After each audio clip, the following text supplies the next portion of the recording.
নমস্কাৰ সকলোকে স্বাগতম জনাইছোঁ মোৰ চেনেললৈ আজি আপোনালোকৰ বাবে এটা খবৰ বুলি ক'ব লাগিব আৰু চাওক আপোনালোকে জানে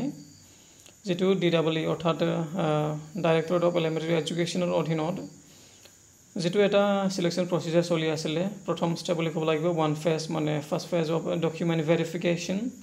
এই ভেৰিফিকেশনটো অলৰেডি কমপ্লিট হ'ল কিন্তু এতিয়া বহুতে ভাবি আছিল সোনকালে হ'ব বুলি সেকেন্ডটো কিন্তু এটা বিশেষ কাৰণ বহুতো আমাৰ যেটো এনএস প্ৰাৰ্থী তেওঁলোকৰ এই কোৰ্ট কেছৰ বাবে এতিয়া স্থগিত ৰাখিব লগা হ'ল আৰু হেই নহয় মাজতে পঞ্চায়ত ইলেকশ্যন আহি পালে আৰু হেইভাবে স্থগিত ৰাখিব লগা হ'ল এতিয়া গোটেই শেষ হৈ গ'ল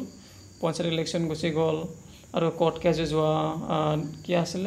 15 তাৰিখ নহয় জানো 15 তাৰিখে মে মাহৰ 15 তাৰিখে কোৰ্টে হাই কোৰ্টে মানে গুৱাহাটী হাই কোৰ্টে এটা ফাইনাল জাজমেন্ট দিলে তেওঁলোকৰ সপক্ষে মানে তেওঁলোকে এতিয়া ইনক্লুড হ'ব যেটো সিলেকশন প্ৰসিজাৰত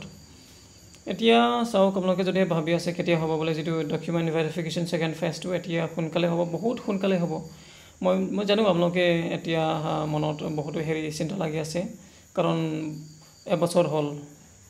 মানে স্থগিত হৈ থকাটো মানে ৰখি থকাটো এবছৰ পাৰ হৈ গ'ল 1.5 বছৰ ধৰিছে 1.5 বছৰ হ'ল বুলি ক'ব পাৰি আসলতে ক'বলৈ গ'লে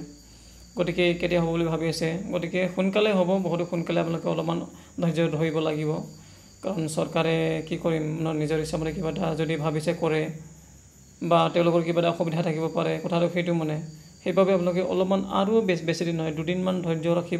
ৰাখি অলপমান ৰখিব আৰু মই ভাবো এইটো মাহতে আপোনালোকৰ যেটো সেকেন্ড ফেজ ভেৰিফিকেশন হেতু হ'ব লাগে গতিকে অল দা বেষ্ট আপোনালোকৰ ভৱিষ্যতটো শুভকামনা কৰি এই যেটো সৰু ভিডিঅ'টো আপোনালোকৰ বাবে যুগুত কৰি আনিলো ধন্যবাদ